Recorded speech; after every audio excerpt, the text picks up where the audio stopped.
Okey, kita ada market terminologi untuk chapter 2. Yakni peristilahan dalam market. 3 benda je kita ada. Market maker dan market taker. Kemudian liquidity, kemudian LTHL dan STHL. LTHL ni maksudnya long term high liquidity, STHL adalah short term high liquidity. Okey. Market maker dan market taker. Apa itu market maker? Okey, market maker ni dia adalah yang create market. Dengan kata lain, dia provide supply. Market maker ni kita boleh nampak dalam bookmap dalam bentuk heat map. Kemudian market taker. Market taker ni adalah taking liquidity dan create demand. Berarti kata lain, dia ni adalah instant order. Market maker dan market taker. Okey, market maker ni dia menyediakan liquidity, dia bersifat pasif dan dikenali sebagai limit order. Dalam kita punya bookmap, kita ada bid dengan ask. Okey, bid dengan ask tu sebenarnya ada limit order yang kita susun lah. Kalau kita nak faham lebih lagi, nak bayangkan apa itu liquidity. Okey, liquidity ni boleh diumpamakan seperti blood, darah. Tanpa blood, manusia tak mampu hidup. Okey, contohlah oksigen yang kita sedut, dia salurkan dalam badan. Dia salurkan dalam badan, tapi ada melalui blood vessel. Blood vessel tu yang perlu semua. Jadi dia basically dia kena ada kelas bio guys. Mestilah. Okay, and then market taker dia menyerap liquidity, dia instant order, so dia nampak dia ada liquidity, so dia boleh serap. Maknanya dia ada NT tu, dia boleh instant order. Bila buy dengan sell bertemu, mean dia serap liquidity. Itu simple term. Dia ada yang lebih jauh lagi, tapi nak mudah faham, buy bertemu dengan sell. Tanpa penjual, tiada pembeli. Okay, dan dia bersifat aktif dan dikenali sebagai market order ataupun instant order. Key dia dekat sini, market maker kita boleh nampak, market taker kita tak boleh nampak, tapi kita boleh detect dia punya, kita boleh kesan dia punya pergerakan tu macam mana.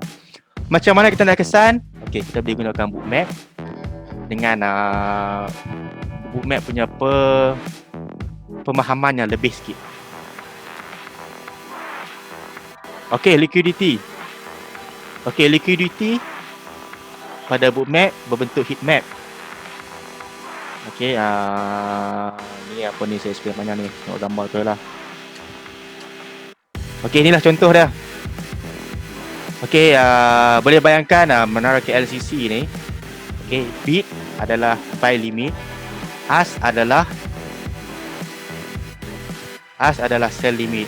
Ini kita punya current price, then ini kita punya shilling, resistance, dan kita punya lantai support. Okay, semua boleh bayang lah. Kalau boleh bayang, tolong respon sikit, hantar chat sikit dekat saya nak baca sikit. Senang semua ada bayang yang macam mana yang nak cara mudah kita nak faham liquidity punya keadaan. Okay. Okay, kalau kita tengok boleh dekat sini, kita nampak ada banyak level, ada banyak tingkat. Okay, dekat ask, dekat bid, semua ada banyak tingkat. So saya explain balik dekat sini, kita bayangkan KLCC. Okay, kita kena faham yang price ni dia boleh naik sehingga memecahkan ceiling resistance ataupun turun sampai menembusi dasar lantai. Dia tak ada limit. Dia boleh masuk ke mana-mana sahaja. Tapi kita punya pemahaman technical analysis yang selalu, oh dia sudah sampai weekly resistance, dia tak akan break. Selalu yang kita faham macam tu. Setengah macam tu, setengah tak lah. So bagi kalau kita belajar order flow, lepas tu kita guna bookmap, kita boleh tahu yang dia boleh break mana-mana level, don't care. Lepas tu lah, market sememangnya mempunyai banyak lapisan ceiling, resistance ataupun support. Kita berbalik dengan kita punya gambar ni, banyak level, banyak tingkat ni. Banyak level, banyak tingkat ni adalah kita punya level lah. Kita punya ceiling tadi ataupun lantai. Dan ia boleh dibayangkan seperti limit order book. Jadi yang kita punya KLCC tu kita boleh bayangkan sebagai limit order book ataupun buy limit dan sell limit. Kemudian pula, okay, setiap ceiling dan lantai pula mempunyai hilang ketebalan yang berbeza. Ada yang tebal, ada yang nipis. So kalau kita tengok balik ke bookmap, Ada yang thick liquidity tebal ataupun liquidity nipis. Okey, sambungan seterusnya ini untuk pemahaman ya. Kalau ada persoalan boleh tulis saya prefer tulis, saya akan baca nanti. Okey,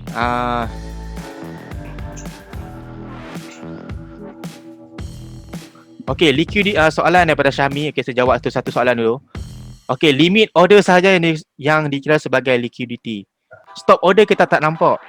Dia tak nampak, kita tak tahu dia macam mana dekat situ. Dia bukan tak provide liquidity, dia provide liquidity tapi kita tak nampak. Sebab order yang berbentuk instant ataupun berbentuk hidden order, semua ni market big player boleh trigger. Yang kita tak tahu pun dia trigger, tapi kita boleh filter. Untuk kita punya level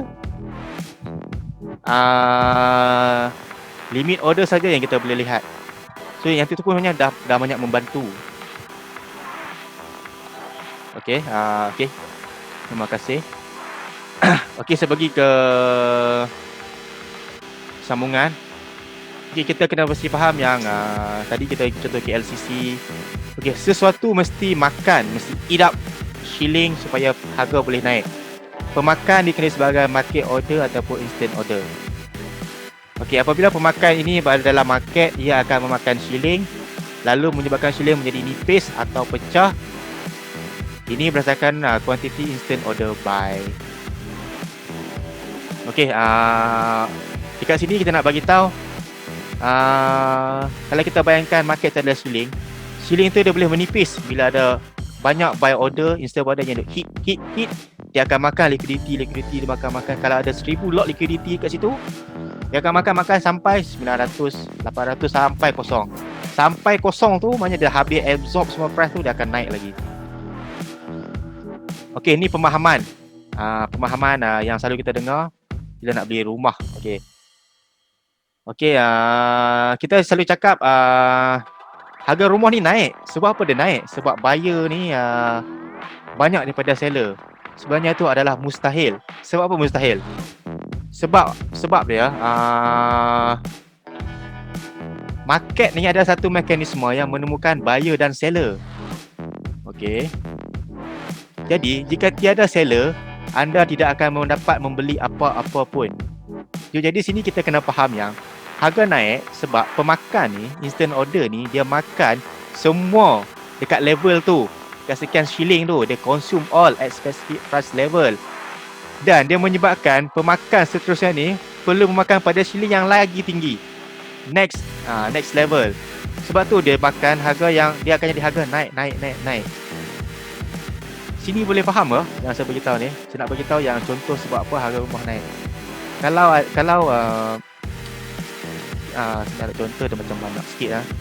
Kalau katakan kita ada rumah harga 200,000 yang nak jual 10 orang, tapi buyer ada 10, rumah harga 200,000, ada nak jual 10 orang. Rumah 300,000 nak jual harga 10 orang. So total ada 20 orang nak jual rumah dengan harga yang berbeza.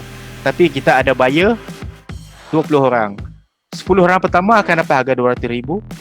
10 orang yang seterusnya akan dapat harga 300,000. Jadi itu yang dimasukkan dengan pemakan instant order ni akan makan ke semua sampai shilling, dia consume all tu, dia menaikkan lagi harga. Cara mudah macam tu.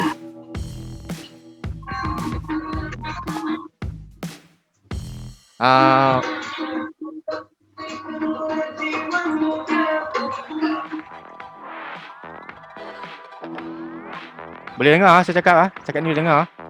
Okey ke? Sebab saya rasa nanti macam ada unstable connection. Sekejap, siapa yang ada bunyi tu saya nak kena mute lah. Ke saya yang bunyi? Saya tak bunyi apa?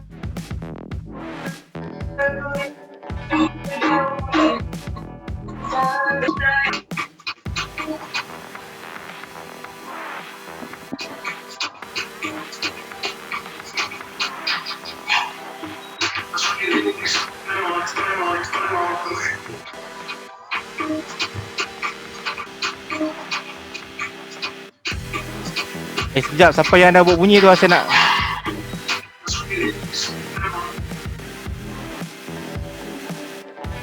Okey, dah hilang dah. Sorry, saya memang noob sikit lah pakai Zoom ni saya first time, tapi pakai Bagai ni lah. Okey, nampak saya punya slide seterusnya ni ya. Jenis-jenis liquidity ni nampak. Okey, saya ada dapat soalan tapi saya tak akan jawab lagi sebab soalan tu semua berdasarkan teknik. Saya nak bagi faham apa itu basic dulu. Ni ada soalan ni, apa beza footprint dan bookmap? Footprint. Saya simpan dulu soalan tu, saya nak jawab lagi. Dulu. Okey, kita masuk ke jenis-jenis liquidity. Okey, liquidity ada dua jenis. Satu LTHL, satu STHL. Apa itu LTHL? Long term high liquidity. High liquidity yang bersifat long term. Macam mana kita nak detect LTHL? Okey, jika liquidity stay dalam market lebih 1 jam, ia adalah LTHL. LTHL ni dia bersifat magnet sebab dia boleh ataupun mampu menarik harga datang kepadanya. Tapi kena ingat tak semua LTHL adalah magnet. Kita kena gunakan technical analysis sebagai panduan. Sebab tu kita kena gabung technical analysis dengan bookmap. Kita tak boleh berpandukan salah satu saja. And then STHL. Apa itu STHL? Short term high liquidity ataupun liquidity jangka pendek.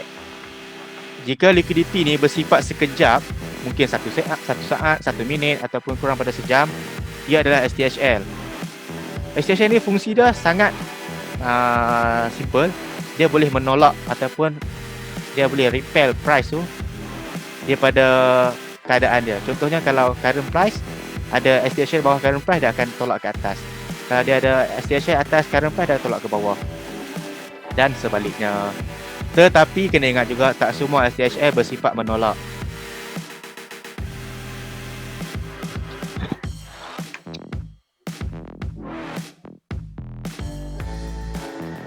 Okey.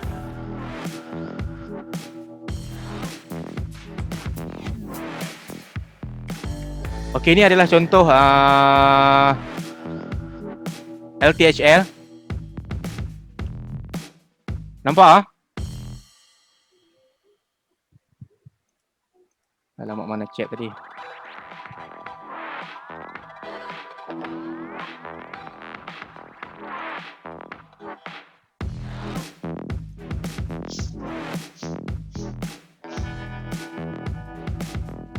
Okey, ini adalah LTHL.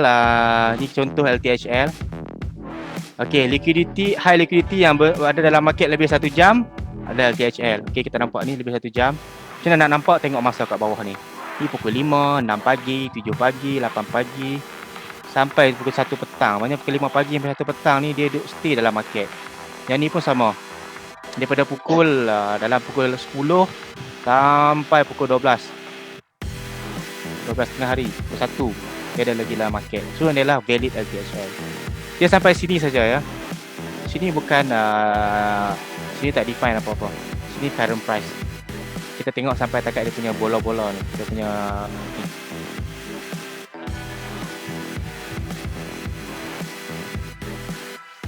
Okay, then LTHL. Ni ada continuation tunjuk dekat LTHL.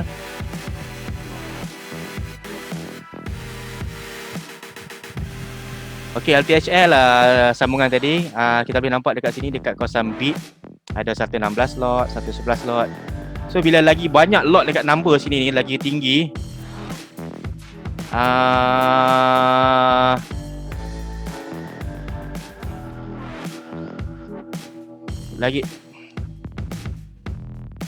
lagi banyak sini means lagi tebal liquidity.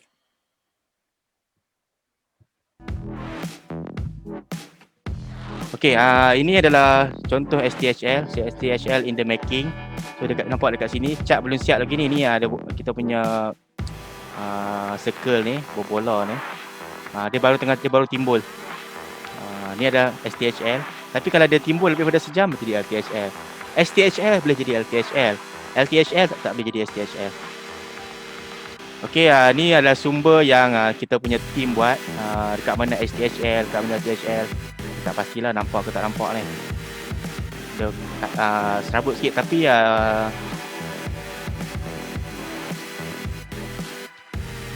sini Okey, ni adalah ni LTHL, ni STHL. Tak sampai sejam. Ni STHL, sikit STHL. And then sini pun STHL kecil-kecil ni STHL ni pun ni macam ni LTHL. LTHL atas bawah ni.